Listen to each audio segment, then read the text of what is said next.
بسم اللہ الرحمن الرحیم۔ شروع کرتا ہوں اللہ کے نام سے جو بڑا مہربان نہایت رحم والا ہے۔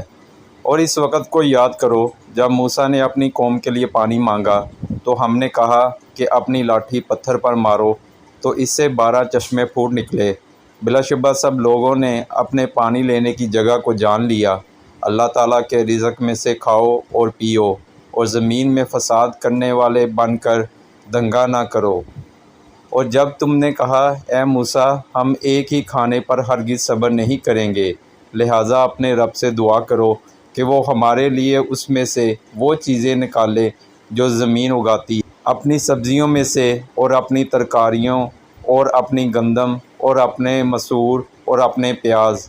موسیٰ نے کہا کیا تم ایک بہتر چیز کے بدلے میں کمتر چیز طلب کرتے ہو؟ کسی شہر میں اتر جاؤ تو یقیناً جو کچھ تم نے مانگا ہے وہ تمہارے لیے ہوگا، اور ان پر ذلت اور محتاجی مسلط کر دی گئی اور وہ اللہ تعالیٰ کے غضب کے ساتھ لوٹے۔